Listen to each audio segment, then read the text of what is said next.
loolona manakaiky vahoaka.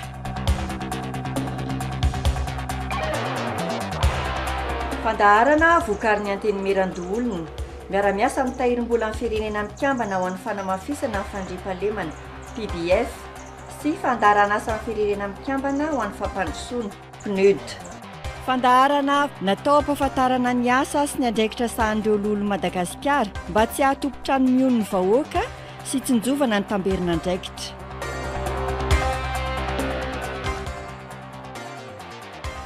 Fantatrao ve ny Antenimierandoholona? Ny tantaran'ny senazy dia tsy afokotany zahay dia tsy aranay gn'asany ny sena tsy fantatsinay aloha. Zahay ty manibosy tsy mahafantatsy azy. Zahay ato zany tsy mahafantatsy raha io, zay zany probleminay zahay ty amin'ny fokotany ato. Mba irina koa mba hahafantatsy io ny sena io. Da mitsiditsidika amin'ny sena. Raha mikasika ny olona aloha zao dia manjavozavo izy hatramin'izao satria tsy hita zay tena zavatra raika. Tsisy programma tena hoe ara-dalàna fa ohatrany samy maka ho azy le olona dia tsisy haiko sea mandalondaly matetika eo ihany fa raha tsisy hidirako lalina koa moa le fiainako ohatra mandreraka beka resaka politika amin'izao fotoana dia makarary any to. Ny fahalalako ny Antenimierandoholona dia isan'ireo olom-boafity mpanatanteraka ny asan'ny gouvernement.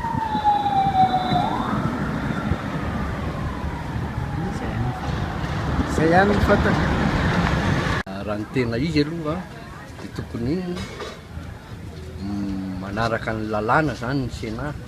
Zay lalàna nisy eo dia tokony olan'iny ny tena olan'iny dia ataony manao ny zavatra ny ara-dalàna zany fa tsy manao zavatra tsy mifanaraka amin'le lalàna. Tiako marihana aloha fa zay moa zany mbola somary zaza mbola tatiorina ihany ka noho izany ny Antenimierandoholona hitako sy ny ainako dia tamin'ny andron'ny Andriamatoa Ravalomanana sy amin'izao vanim-potoana ny Andriamatoa Era Jonary zao.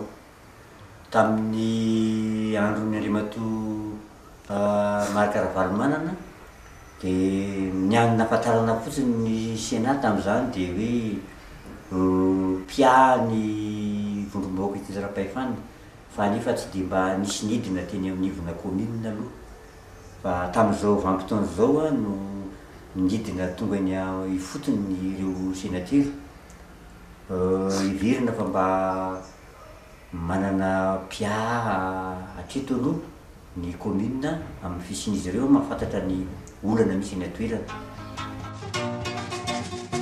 Eto nosy kely no misy ny Antenimierandoholona. Eto amin'ny trano antsoina hoe trano fitaratra na palais de verre. Vao tsy ela dia niova ny filohan'izany androm-panjakana izany satria lany ho filohan'ny Antenimierandoholona Andriamatoa Rivo Rakotovao.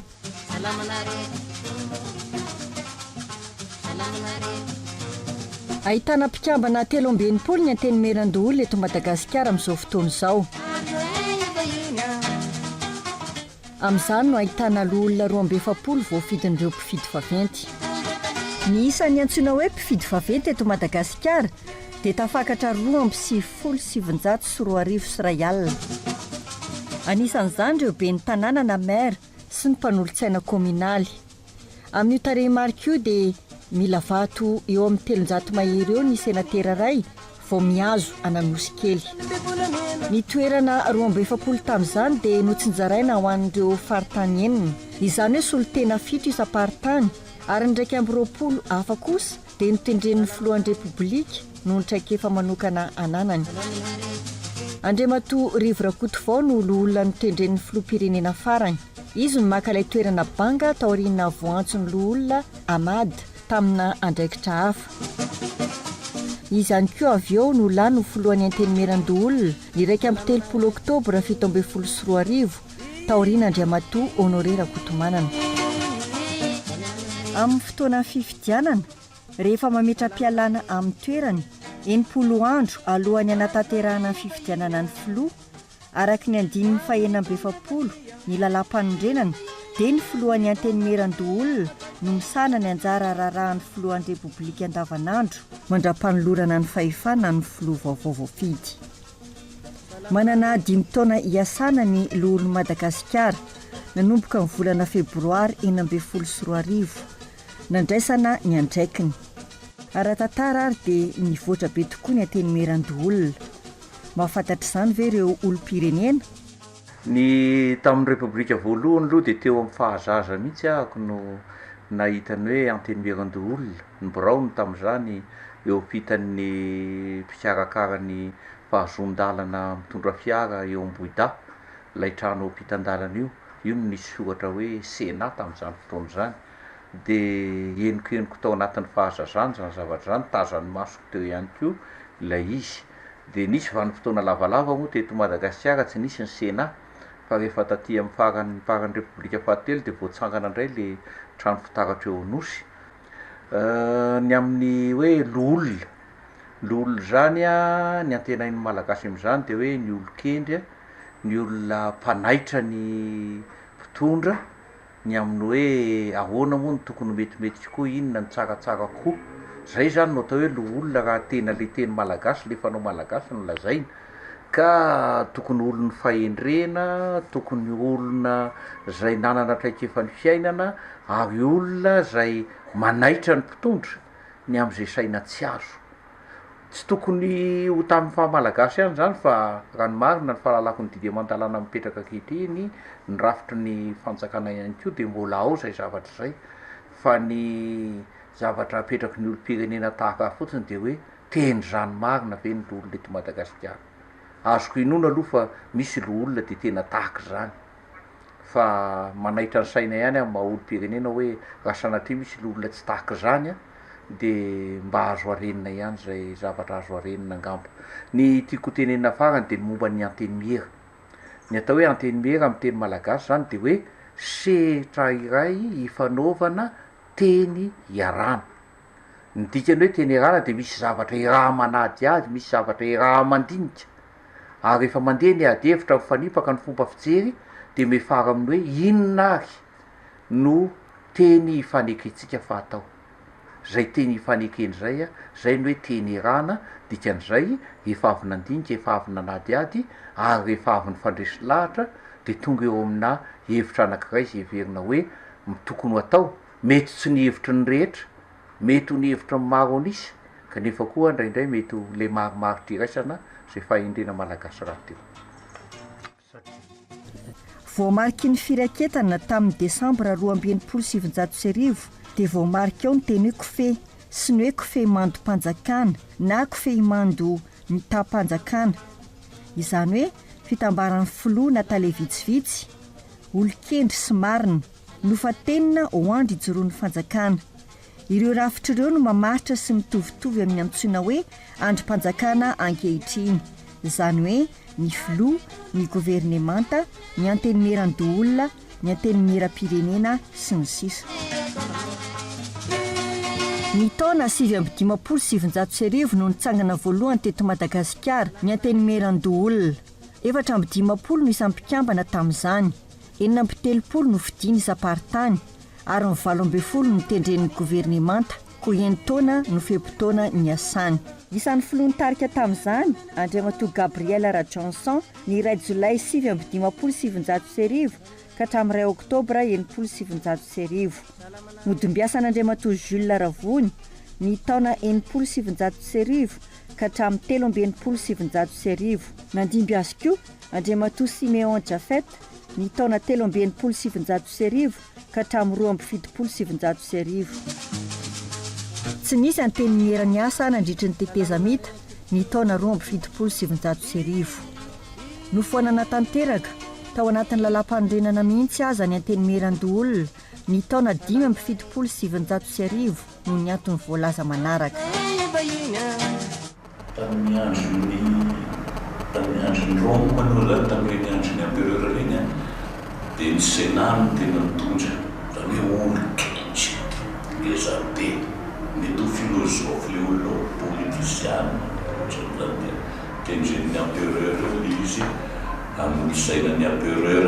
Ny antenimierandoholona ny nanomboka tamin'ny lalam-panorenana tamin'ny 1959 zay manko lalam-panorenana malagasy tamin'ny fonan'ny République malagasy dia efa nisy io nandritra ny 1960 zany jusque tamin'ny 71 72 dia nisy ny Sénat dia nisy ihany koa ny Antenimieram-pirenena zany hoe ny parlement sika zany tamin'izany dia le bicaméral fa nanomboka teo amin'ny 72 rehefa nisy le fialan'ny présidentiranana dia ny général Manasa no nomena ny fahefana feno tamin'izay fotoan'izay dia nisy loi constitutionnelle nanovana référendum zany hoe niantona zany ny constitution tamin'ny 59 dia le loi constitutionnelle tamin'ny 72 no nentina nitondra ny firenesika dia teo no nifoanana zany ny Sénat niala ndray Manasa dia nanomeany fahefana ny colonel Mandrava dia mbola sy nanana lampandrenina sika fa miditra ndray le président Rasiraka tamin'ny 75 dia nanao an'iny référendum sy ny boky mena iny izy dia mbola sy napetraka ndray resaka Sénat tao fa mbola ny Antenimera ihany no mitazona dia niandry teny foana sika zany dia niandry jusque tamin'ny 1997 tamin'ny président Rasiraka niverina iny zany vo naverina indray ny Sénat zay zany no fahafantarako an'le izy raha ny histoire ny parlement eto Madagasikara no resahana. Ny Repoblika fahatelo 2017 dia napetraka indray ny Antenimierandoholona saingy ny taona 2020 vao tena tavatsangana tanteraka izany androm-panjakana izany izay nahitana mpikambana 120 no tarihin'ny filohany Andriamatora Kotomanana Honoré. Ny taona 2020 anefa dia nisy nietsika politika teto amin'ny firenena ka niovandray ny mpikambana sasatsasany teo anivon'ny Antenimierandoholona.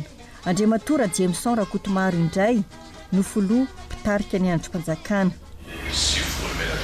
Izay tao dia bolmenada zay no endreny ny filohan'ny republika tamin'izany fotoana zany dia nypolo zany ny rovy tamin'ny Tantaran'Ny zay sorona zany azona zaina hoe tamin'ny antolo manohatra zany dia raha apateliny zany no fa na zany naty zany ny isana hoe inona no atao hoe filosofia no nanan'izy dia tena napiavaka sa tanjaka fotoana zany hoe resaka fampifanam-pirenena zany zay tena tanjaka voalohany mbola tsy fampifanam-pirenena moa zany tena sy tanjany angamba fa resaka miteny tsotra hoe fiarahamonina hoe cohabitation zany satria nisy an'ireo atoko politika maro dia nisy ny atoko politika anankiray zany taony fitondrana azoko lazaina zany mpanatretena mpanatretran'izay taon'izay dia tena nisy tokoa zany fiarahamonina zany fa tsy nisy hoe ataontsika hoe menasina hoe distribution na dissolution na bureau zany fa hatramin'ny voalohany ka hatramin'ny farany dia nijanona teo amin'ny toeran'irony bureau permanent zay voalohany zany le hoe fiarahamonina fa tsy lazaiko hoe fiarahamonina firenena zany na fampifanam-pirenena. Ny faharoa dia ny fiaraha-mitakana cogestion zany zay nahitako olona anankiroa izy amin'ny fomba fijery sasany eo amin'ny lafin'ny fitakanana zany Antenimiery zany ny cabinet satria ny mahazatra ny olona matetika rehefa vo zany eo amin'eo ataontsika hoe misy io dia ny filohan'le Antenimiery rerena no atao mitiridiry ny rem-bola tena kosa tsy zay fa zay sivin-draharaha mianaka atao amin'ny bureau permanent dia ray toerana dia ry ambony daholo zay dia ny hoe nampiarina mihitsy le tsy tena mitantana zany. Inona no raha atao hoe filosofia no tondrana misy a dia tena nampiariko zany tamin'izany fotoana izany hoe resaka fahabevanam-pirenena zany ary izay tena tanjoko voalohany mbola tsy fahabevanam-pirenena moa zany tena sy tanjany angamba mba resaka miteny tsotra hoe fiarahamonina hoe cohabitation zany satria nisy an'ireo atoko politika maro dia nisy ny atoko politika anankiray zany tao ny fitondrana. Rehefa ny farana ny taona 20 no mandaha dia niova indray ny mpikambana teo anivon'ny Antenimierandoholona. Loolona 7 ny asa ary Andriamatoa Ivanina Andriasandratry ny ony no voafidy ho filoha. Volandala andalana naharana fa aotraotra roa tsipika 20 tamin'ny 5 janoary 2000 mikasika ny antoko politika. Iza no mandany an'ity volavolandalana ity.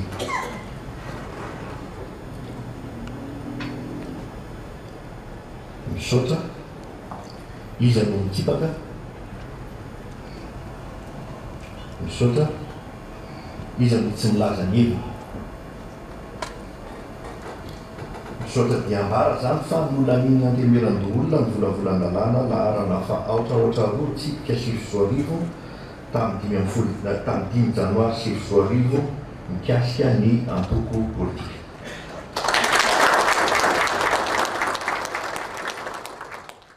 Taorian'ny hetsika ara-politika ny taona 2020 dia niantona indray ny drafitra Antenimierandoholona. Koa tao anatin'izany fitondrana tetezamita izany dia ny fitondrana avo ny tetezamita no nisahana ny raharaham-pirenena. Fitondrana HAT izay miisa 570 no mpikambana tao aminy ary ny filosaky ny faritany no nitantana. Ny volana oktobra 2020 dia niova au Conseil supérieur de la transition na filan-kevitra ambony tetezamita ny Antenimierandoholona. Mpikambana miisa 500 no nandrafitra azy.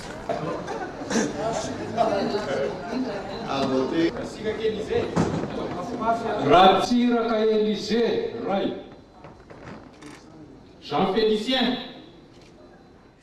Ary Andriamatoa Rasolosoa Adolin no filoha tamin'izany.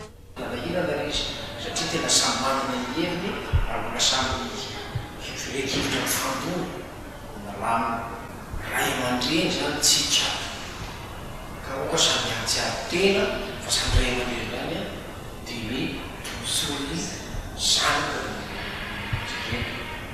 ka ao anatiny ilana zany firesakentsika sy fa ao anatiny firesakenina ny hevitra koa ka zavatra petraka fotsiny zany toy za hoe samy manana ny fietrerintsika samy manana ny fiekevitra araka zao zay alohan'ny hidirana no vavahady io varavarana io no fampiloza hay zany assemblée générale zay zany toko voalohany tamin'nymoka mihitsy ka dia mba ilako a ny mahasamihafa atsika oka hoerintsika fa miditra amin'ny vavavarana io nareo a dia anapika amin'ny gadiady fa atsika ray iny manana taitra hikambanana anatiny firenena zao toerana misy azy zao dia petraka aloha zany zay satria teny zako afaka miainana miaraka ila ataon'ny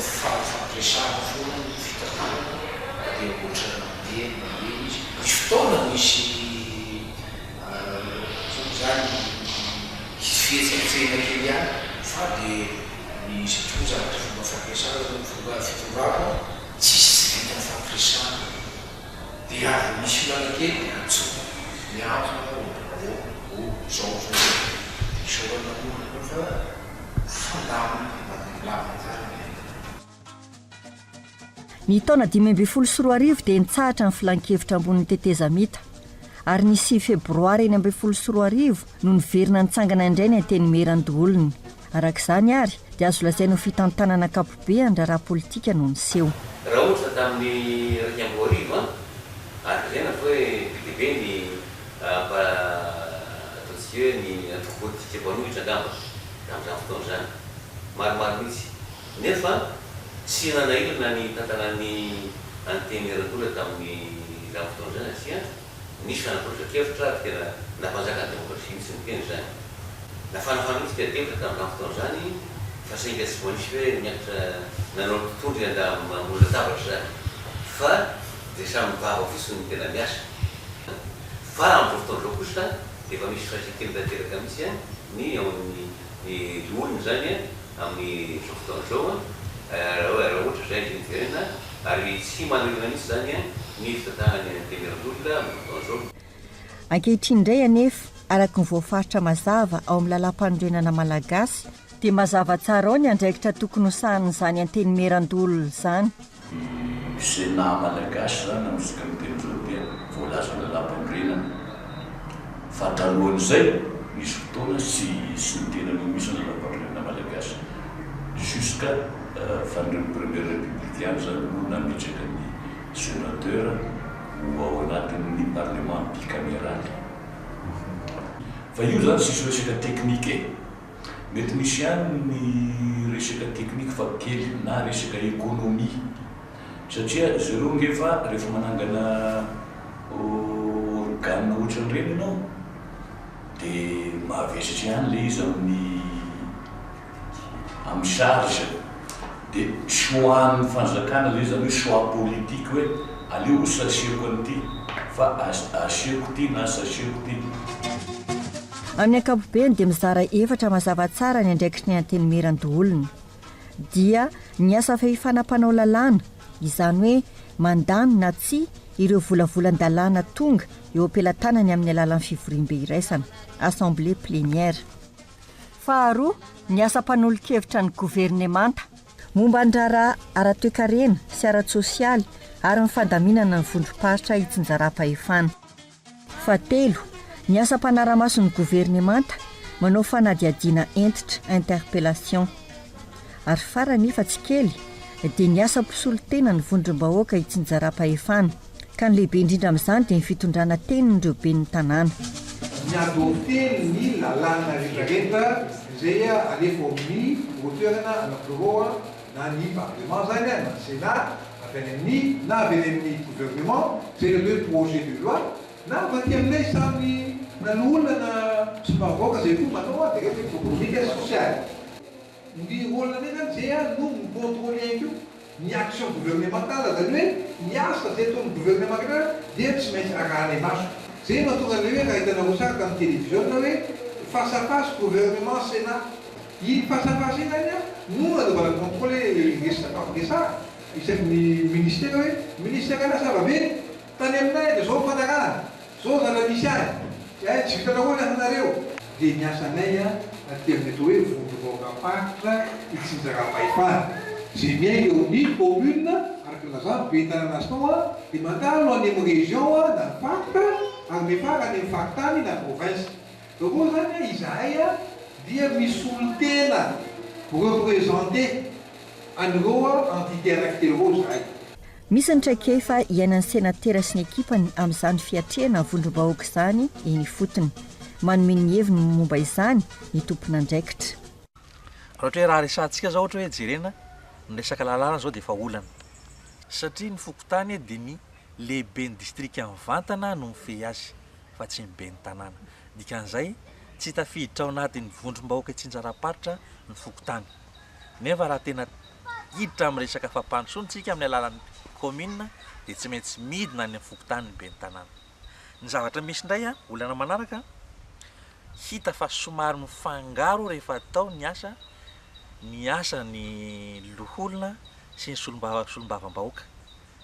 Tsy hita ntsony hoe ny mpifidy maventy no mifidin'ny loholona ary ny vahoaka mihitsy no mifidin'ny député fa samy tianao ny asan-daoly izy rehetrarehetra amin'ny fampandrosoana. Ny olana ray indray dia tsy dia mahazatra eto Madagasikara eto amintsika zany hoe io misy sénateur midina fotony amin'ny masa mahaloholona azy ka hoe hanelanelana mivantana ny ireo vondrom-bahoaka hitsinjaram-paritra amin'ny fampandrosoana tiana atao amin'ny tanàna. Famaritana ankapobeny ara-teorika ihany anefa ireo naseo ireo fa ny zava-misy dia maro mivato misakana sy ny olana amin'ny fanatanterahana izany andraikitra izany. Inona avy ary izany olana izany? Asan'izany atao hoe be ny tanàna. Jirena na mijery ny ao miresaka toeram-piasana ianao dia mahita hoe tsy voafeny be ny tanàna ny asa na ny resaka hoe fandaran'asa ny PTA tsy manana izy programma tsy manana izy fa dia efa hoe be ny tanàna izy dia manasony ny zavatra atao sony eo nefa ao anatin'ny asan'ny senatera anatin'ny asan'ireo loholona ny mitarika an'ireo be ny tanànareo amin'ny lalana tsaratsara koa hatongavany amin'izany fahataterahan'ny programma an'asa na halany azo be ny tanàna zany ohatra amin'izany hoe azo tenena hoe ny fitaritanan'ireo olona reo nireo be ny tanànareo ahafantatra n'izany resaka hoe fitantahana tsara tantana zany ny resaka mangarahara na koa hoe fampiasana an'ireny hoe ny atao hoe standard de service satria rehefa reny zavatra eny hitan'ny vahoaka hoe miatra amin'ny commune dia mety marisika amin'ny vahoaka andray anjara amin'ny fampandrosoan'ny commune ny loholona tompoko no isany misitona an'ireny be ny tanàna reny hiroso amin'izany zavatra inona avy ary ireo andraikitra sy asa vita tatoato ara-pamena dia fampandrosoana amin'ny firenena ary anisan'ny anamatoeran'izany fampandrosoana amin'ny firenena izany dia ny firosoantsika anatin'ny fifidanana tony ny firenena zany tsy milaza hoe hitovy hevitra daholo na tsisy ny ady hevitra tsy midika fanafoanana an'izany ny fatoniana akory fa miezaka ny fitondram-panjakana izay ary ny fiaraha-miasa amin'ireo ataontsika hoe ny institution eto amin'ny firenena araka ny kabary efa teo anisan'ny anankiray lehibe ihany koa voizina satria efa refy voafaritry nalàna ny anjara andraikitry ny tsirairay nefa tsy maintsy miara-miasa ihany koa ireo tsy maintsy mitodika any amin'izay fitoniana sy fampandrosoana ny firenena izay no ezahana atao anatiny miaraka amin'ireo any ivelany mba ahafahantsika miroso kokoa an'izay fampandrosoana izay ka tsy tokony hoe ho any amin'ny fifidianana tsika dia mijanona ny fampandrosoana ny firenena fa vomaika ary ho izy ezahantsika tosika mafimafy kokoa samy manana ny andraikiny fotsiny fampandrosoana ny firenena dia izay no toko hoe mipetraka ambony indrindra eto amin'ny firenentsika izay atao amin'ny antenimierandoholona dia hiezaka mihitsy fanazava ifanesy lahatra aizany mahatsara aizany mety tsara tanterana an'izany fa tsy maintsy alefa ny ady hevitra tarika anasan'ny olona maro samihafa mety anasan'ireo mpanao gazety anasan'ny vondron'olona fotony sy ireo manam-pahefana hafa ahafana miady hevitra amin'izany satria izay ny tsara indrindra rehefa fanesy lahatra eny dia akta fotsiny rehefa aveo hoe atao sa tokony miady hevitra n'izao fotoana izao lasa ady hevitra hoe atao sa tsy atao ny referendum tsy izay aloha tokony ady hevitra izao fa hoe inona le zavatra eritreretina fa mety anahirana eo amin'ny lafiny fanatanterahana ny fifidianana any ny ady hevitra misy ireo mahay azy indraindray le izy ain'iny le tiany lazaina ihany ny lazaina fa tsy lay izy feno no ataoko hoe hitonanatsikera koa zay ny ampifamenona ary zay dia hiezaka mihitsy hianton'izy ireo atao amin'ny lapa ahafahana miady hevitra satria ny ady hevitra ihany ahafahantsika manofitoniana raha izay ary ny fizotra ny tantara sy fivoarany antenimierandoholona hatramin'izay ahoana kosa ary ny rafitra sy ny fomba fiasa hanatanterahan'ireo loholona izany andraikitra rehetra izany ho velabelarintsika amin'ny fandarana manaraka ary momba izany mandra-peona tompoko